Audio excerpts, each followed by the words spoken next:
बड़ी खबर आपको बता रहे थे कि तीनों सांसदों ने अपने लोकसभा सदस्य के पद से इस्तीफा दे दिया है। और एक और बड़ी खबर आपको बता दें, सुखदेव सिंह गोगामेड़ी हत्याकांड में एक बड़ा मामला, एक बड़ा अपडेट आपको बताते चले कि राजभवन में हुई है उच्च स्तरीय बैठक। राज्यपाल कलराज मिश्र की अध्यक्षता में यह बैठक आयोजित की गई, जिसमें मुख्य सचिव, डीजीपी समेत आला अधिकारी इस बैठक में शामिल हुए। राज्यपाल ने प्रदेश की कानून व्यवस्था की समीक्षा की, अपराधों के खिलाफ कड़ी से कड़ी कार्रवाई की जाए, इसकी हिदायत भी दी गई। राज्यपाल की तरफ से आमद से शांति और सुरक्षा में सहयोग करने की अपील भी की गई है। तो सुखदेव सिंह गोगामेड़ी हत्याकांड में एक बड़ा अपडेट आपको बताते चले। लगातार इसमें घटनाक्रम तेजी से आगे बढ़ते हुए राजभवन में उच्च स्तरीय बैठक हुई है। राजभवन में खुद राज्यपाल कलराज मिश्र ने बैठक ली है, जिसमें कि डीजीपी, तमाम वो बड़े अधिकारी शामिल हुए हैं और साफ तौर पर कहा गया है कि प्रदेश की कानून व्यवस्था को शांतिपूर्ण तरीके से बनाए रखा जाए और प्रदेश और साथ ही अपराधों के खिलाफ कड़ी से कड़ी कार्रवाई की जाए और सख्त से सख्त कार्रवाई की जाए।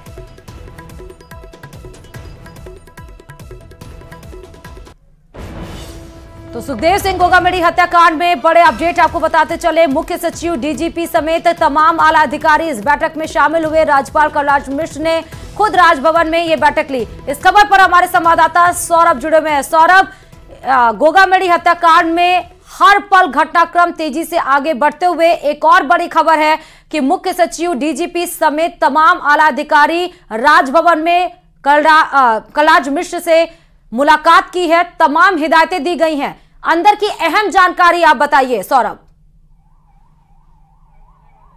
बिल्कुल आपने सही कहा। देखिए, प्रशासनिक स्तर पर इस मामले को बहुत गंभीरता से लिया गया है और जल्द से जल्द आरोपी जो है वो पकड़े जाएं और उन्हें किस प्रकार से सजा दिलाई जाए, उस पर जो है वो मंथन किया जा रहा है। लेकिन सड़कों पर जबरदस्त आक्रोश जो है वो देखने को मिल रहा है। आपको तस्वीरें दिखाना चाहेंगे। मैं इस वक्त 14 नंबर रोड पर हूँ और यहाँ पर किस प्रकार का आक्रोश जो है वो देखने को मिल रहा है। चारों तरफ रास्ते जो है वो बंद कर दिए गए और वाहनों को किसी भी तरह से एंट्री जो है वो नहीं लेने दी जा रही है।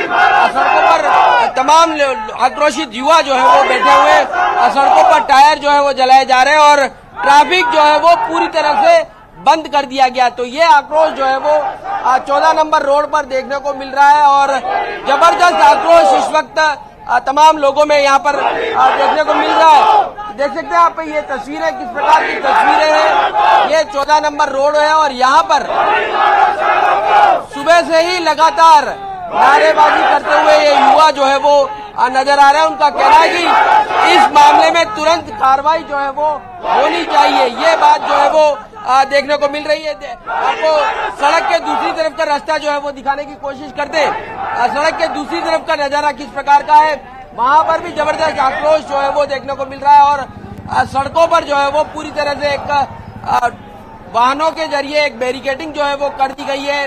लोगों को चूंकि जिस प्रकार का आक्रोश है, इस लिहाज से जब तक इस मामले में गिरफ्तारियां नहीं हो जाती तब तक ये आक्रोश इसी प्रकार का बरकरार रहने का संभावना है। इसी कारण से आज जयपुर बंद जो है वो सर्व समाज की ओर से बुलाया गया है और यहाँ पर तमाम लोग इकट्ठे हैं। खास तौर पर युवा जो है वो सड़कों पर उतरे हुए हैं और अपनी नाराजगी जो है वो व्यक्त कर रहे हैं। किस प्रकार की नाराजगी है, आपसे बात करना चाहेंगे। किस प्रकार की नाराजगी आप लोगों की?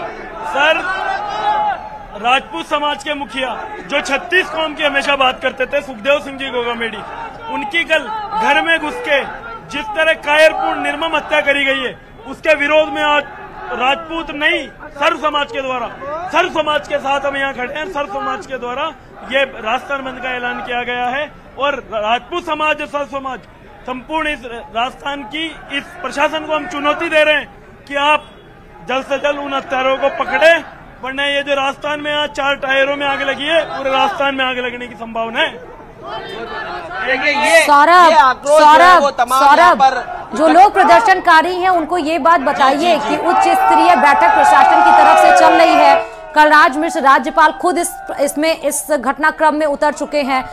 हर तरफ से जो जरूरी जांच होनी चाहिए और जितनी जल्दी जांच होनी चाहिए वो सारी चीजें हो रही हैं, लेकिन इस तरह से प्रदर्शन करके, आगजनी करके इससे कोई फायदा नहीं है। माहौल को सौहार्दपूर्ण वातावरण बनाकर ही रखना होगा। जो प्रशासन को करना है, जितने जल्दी करना है, वो सारे काम किए जा रहे हैं। ये बताइए लोगों को वहाँ पर। यहाँ पर तमाम लोग इकट्ठे हैं, लेकिन किसी प्रकार का कोई ऐसी चीज हाथ नहीं ली जा रही जिसके कारण से अशांति जो है वो बाधित हो। ये लोग जो है वो सड़कों पर बैठकर जो है वो विरोध करते हुए नजर आ रहे हैं, अपनी बात कहते हुए नजर आ रहे हैं, लेकिन कोई भी ऐसा। सौरभ, मैं आपको रोकना चाहूंगी। इस बीच बड़ी खबर की तरफ रुख करते हुए बताते चले, उदयपुर से सुखदेव सिंह गोगामेड़ी हत्याकांड पर एक और बड़ा अपडेट कि जिला कलेक्टर पर पथराव की खबरें सामने आ रही हैं। प्रदर्शनकारियों ने जिला कलेक्टर पर पथराव किया है। बड़ी खबर आपको बता दें, जहां एक तरफ प्रदर्शनकारियों की तरफ से यह कहा जा रहा है कि शांतिपूर्ण तरीके से वो प्रदर्शन करते हुए नजर आ रहे हैं, तो फिर ये तस्वीरें भी निकल के सामने आई हैं। एक बड़ा अपडेट भी सामने आया है सुखदेव सिंह गोगामेड़ी हत्याकांड पे। कलेक्ट्रेट पर, माफ करिएगा, कलेक्टर पर नहीं, कलेक्ट्रेट पर पथराव किया गया है। प्रदर्शनकारियों ने जिला कलेक्ट्रेट पर पथराव किया है। तो अब धीरे धीरे ये जो तस्वीरें हैं, हजारों की संख्या में यहां पर प्रदर्शनकारी मौजूद है। पुलिस जाब्ता भी यहां पर तैनात किया गया है। एक्सक्लूसिव तस्वीरें सबसे पहले न्यूज 18 राजस्थान पर बैरिकेडिंग लगाकर यहां पर प्रदर्शनकारी को रोकने की कोशिश। कपिल, हमारे संवाददाता इस खबर पर जुड़े हुए हैं। कपिल, पहले तो प्रदर्शन कहा जा रहा था कि शांतिपूर्ण तरीके से है, लेकिन ये क्या है? कलेक्ट्रेट पर पथराव किया गया है प्रदर्शनकारियों की तरफ से। देखिए, बिल्कुल शांतिपूर्ण तरीके से प्रदर्शन चल रहा था। पहले सेवाश्रम चौराहे पे काफी लोग जमा हुए, फिर जुलूस के रूप में जिला कलेक्ट्रेट पर पहुंचे और काफी देर तक यहाँ पर शांतिपूर्ण तरीके से प्रदर्शन चला। लेकिन अचानक से जो भीड़ थी वो आक्रोशित हो गई और कलेक्टर परिसर के अंदर बाहर से पत्थर आने लगे, लकड़ी के टुकड़े और जूते चप्पल जो है वो पुलिस और प्रशासन के जो लोग खड़े हुए थे उनके ऊपर फेंके जाने लगे। इसके बाद में अचानक से माहौल गहमा गहमी का हो गया। समझाइश का जरूर उसके बाद भी प्रयास अभी भी किया जा रहा है, लेकिन अभी भी तनाव बना हुआ है, क्योंकि ये अंदेशा लगाया जा रहा है कि जिस तरह से जिला कलेक्ट्रेट पर पथराव किया गया है, ये लोग जब यहाँ से छटेंगे तो शहर में और भी जगह इस तरह की घटनाएं हो सकती है। तो इसको लेकर अब पुलिस प्रशासन ने अपनी तैयारियों को और ज्यादा मुस्तैद करना शुरू कर दिया है। जो कलेक्टर परिसर के बाहर अभी भी लोग जमा है, हालांकि काफी लोग यहाँ से तितर बितर हो गए हैं, लेकिन अभी भी कई सारे जो युवा हैं वो कलेक्ट्रेट परिसर के बाहर जमा है और प्रदर्शन कर रहे हैं, नारेबाजी कर रहे हैं। इस बीच पुलिस के जो अधिकारी हैं वो भीड़ के बीच में पहुंचे हैं, समझाइश का प्रयास कर रहे हैं कि किसी तरह की इस तरह की घटनाएं ना करें जो कि लॉ एंड ऑर्डर बिगाड़ने जैसी हो। ये कोशिश की जा रही है कि शांतिपूर्वक तरीके से जो प्रदर्शन है वो किया जाए। इस समय भी देखिए कलेक्ट्रेट परिसर के ठीक सामने की और हॉस्पिटल का परिसर है और उस तरफ अचानक से हुड़दंग मचा है। कुछ लोगों ने उस परिसर के अंदर भी शायद कूदने की कोशिश की और वहां पर पुलिस की टीम पहले से मौजूद है। तो अभी भी कलेक्ट्रेट परिसर के बाहर अफरा तफरी का माहौल मचा हुआ है। अभी कपिल, अभी कोई पथराव जैसी कोई घटनाक्रम तो नहीं हो रही है क्या? सिचुएशन अंडर कंट्रोल है पुलिस के? देखिए, फिलहाल जो स्थिति बन रही है वो अंडर कंट्रोल की बन रही है, लेकिन तनाव अभी भी बरकरार है क्योंकि कुछ लोग लगातार प्रदर्शन करते हुए ये जो माहौल है उसको अभी भी खराब करने की कोशिश कर रहे हैं। लेकिन और भी कई लोग जो कि कपिल, मैं आपके पास लौटूंगी, लेकिन इस खबर पर विष्णु सीधे हमारे साथ जुड़े हुए हैं। विष्णु, क्यों पथराव हुआ? कौन लोग थे जिन्होंने कलेक्ट्रेट पर पथराव किया और अभी स्थिति वहां पर क्या है?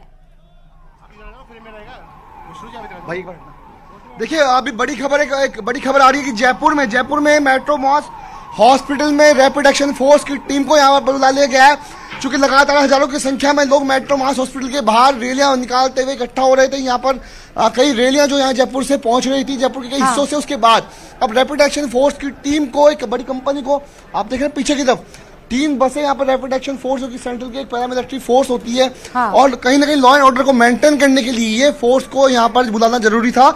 और इसीलिए जिस तरीके से यहाँ आज धरना स्थल पर भीड़ इकट्ठा हुई, लोग इकट्ठा हुए, उसके साथ में रैपिड एक्शन की फोर्स की कंपनी को भी अब यहाँ पर एहतियात के तौर पर बुला लिया गया है। चूंकि जयपुर में कई जगहों पर ये जो जिस तरह से आगजनी और जो विरोध प्रदर्शन की जो तस्वीरें सामने आ रही उसको देखते हुए, चूंकि यहाँ पर काफी संख्या में, हजारों की संख्या में समर्थक यहाँ पर मेट्रोमास के बाहर इकट्ठा हो गए हैं। ऐसे में जरूरी था कि किसी भी तरह की स्थिति से निपटने के लिए यहाँ पर पुलिस फोर्स हो, इसीलिए paramilitary force rapid action force की कंपनी को यहाँ बुला लिया गया है। इसके अलावा जयपुर पुलिस के जो बड़े अधिकारी हैं, जयपुर पुलिस की जो अतिरिक्त जाब्ता है, RAC का जाब्ता है, उसको यहाँ पर बुलाया गया था। तो सबसे बड़ी खबर ये कि रैपिड एक्शन फोर्स की कंपनी को भी अब मेट्रो मॉस हॉस्पिटल बुला लिया गया है। चूंकि पुलिस को अब कहीं ना कहीं अंदेश है कि जिस तरह से भीड़ यहाँ पर इकट्ठा हो रही है, राजपूत कंडी सेना के लोग यहाँ पर इकट्ठा हो रहे हैं, वे लोग उसको देखते हुए ये रैपिड एक्शन फोर्स की टीम को यहाँ बुला ले गए। एक तरफ रैपिड एक्शन फोर्स है, वहीं पर दूसरी तरफ मैं दिखाना चाहूंगा कि यहाँ पर सेकंड मेरी तरफ जो है ये प्रदर्शनकारी है, जो कि जहां ये इस वक्त ये धरना चल रहा है। मैं दिखाना चाहूंगा हजारों की संख्या में लोग रैली बनाते हुए जयपुर के कोने कोने से यहाँ पर नारेबाजी करते हुए, बाइक रैली करते हुए पहुंच रहे हैं। आपने बताया कि रैपिड एक्शन फोर्स यानी कि आरएफ और आरएसी के तमाम जवान वहां पर तैनात कर दिए गए हैं, डिप्लॉय कर दिए गए हैं। जरूरी भी है, जिस तरह से भीड़ आक्रोशित आप बोल रहे हैं कि हो सकती है, और वैसे तो न्यूज 18 लगातार ये अपील कर रहा है कि भीड़ को आक्रोशित नहीं होना चाहिए, और प्रदर्शन भी न्यूज 18 कहता है कि जितना कम से कम हो पाए, खासकर हॉस्पिटल के बाहर, क्योंकि हॉस्पिटल में तमाम मरीज होते हैं। आपके शोरगुल से तमाम मरीजों को परेशानी सामना करना पड़ सकता है। प्रशासन जो एक्शन हो सकता है वो एक्शन ले रहा है। यहां तक कि राज्यपाल भी राजभवन में बड़े आला अधिकारियों से मीटिंग कर रहे हैं, हिदायतें दे रहे हैं, तो प्रशासन भी अलर्ट है। लेकिन विष्णु, इस सब के बीच में सबसे ज्यादा जरूरी है कि एफआईआर दर्ज हो और सीधे पहले पोस्टमार्टम हो। तो यह भी देखना होगा क्या अपडेट अभी उसमें मिल पाई है कुछ, क्योंकि आला अधिकारी लगातार संपर्क से सीधा उनको समझाने की कोशिश कर रहे हैं। बिल्कुल देखिए, 24 घंटे से ज्यादा का वक्त बीत चुका है, लेकिन अभी तक एफआईआर इस पूरे मामले में दर्ज नहीं हुई। इसलिए टेबल टॉक लगातार सुखदेव सिंह गोगामेडी के परिजनों के साथ में, समाज के जो कद्दावर जो नेता है, बड़े चेहरे, उनके साथ बैठ करके एक समझाइश का दौर यहाँ पर जारी है। और कहीं ना कहीं कुछ देर के बाद पुलिस अपनी इस कवायद में सफल भी होगी कि आखिरकार इस पूरे मामले में, इस बड़े जघन्य हत्याकांड में एक एफआईआर दर्ज हो, ताकि आगे की जो लीगल जो प्रोसेसिंग है वो शुरू हो सके। क्योंकि काफी सारे जो गहन जो पहलू यहाँ पर होने हैं ऐसे में, इसीलिए मेट्रो मास हॉस्पिटल के अंदर यहाँ पर पुलिस अधिकारी और सुखदेव सिंह गोगामेडी के परिजन यहाँ अंदर उनकी टेबल टॉक जारी है। कल भी एक रात को एक बातचीत हुई। देखिए, महिलाओं का जी भी यहाँ पर इस धरने में पहुंचने का जो सिलसिला है वो जारी है। तो 24 घंटे के बाद भी अभी तक एफआईआर दर्ज होने की खबरें जो हैं वो नहीं आई है। लगातार बातचीत जारी है, ताकि और महिलाएं यहाँ पर इकट्ठा हैं, लोग यहाँ इकट्ठा है, युवा, मतलब हर उम्र के जो लोग हैं यहाँ पर इकट्ठा है। इसीलिए लगातार इस भीड़ को बढ़ते हुए देख करके रैपिड एक्शन की फोर्स की टीम को यहाँ पर बुलाया गया। और वहीं मैं आपको बताऊं कि एनआईए की एक बार फिर से मैं अपडेट कर रहा हूँ कि एनआईए की टीम भी जयपुर पहुंचने की संभावनाएं हैं। सूचनाएं इस तरह की आ रही है कि इस पूरे मामले की जांच के लिए, एक पैरेलल इन्वेस्टिगेशन के लिए एनआईए की टीम आज जयपुर पहुंचेगी। साथ में हरियाणा की जो सीआईए है उसकी जो एक टीम भी यहाँ पर जांच के लिए आ सकती है। उसकी वजह यह है कि लॉरेंस गैंग के साथ रोहित गदारा गैंग और उसी में शामिल नितिन फौजी के इस हत्याकांड में जुड़ने की बात साफ पुख्ता हो चुकी है, तस्वीरें साफ हो चुकी है। नितिन फौजी महेंद्रगढ़ का रहने वाला है और उसी की तलाश में लगातार अब हरियाणा और जयपुर राजस्थान की जो अलग अलग टीम है वो छापेमारी करी, ताकि किसी भी तरीके से इस हत्याकांड को खुलासा किया जा सके। लेकिन उसके अलावा जयपुर से एक जो आरोपी का नाम सामने आया था, रोहित कुमार सिंह, रोहित सिंह की तलाश में भी पुलिस जुटी हुई है। क्योंकि रोहित जयपुर के झोटवाड़ा इलाके में जसवंत नगर का रहने वाला था, उसकी तलाश भी अभी तक जारी है। आखिरकार पुलिस का मानना है कि या तो हत्याकांड के बाद में रोहित और नितिन फौजी अलग अलग रास्तों से भागे या फिर वे एक साथ ही स्कूटर लेकर भागे। लेकिन सबसे बड़ी बात है कि स्कूटी लेकर के वो लोग कहाँ गए, स्कूटी का भी अभी तक पता नहीं चला है। क्योंकि जिस व्यक्ति की को गोली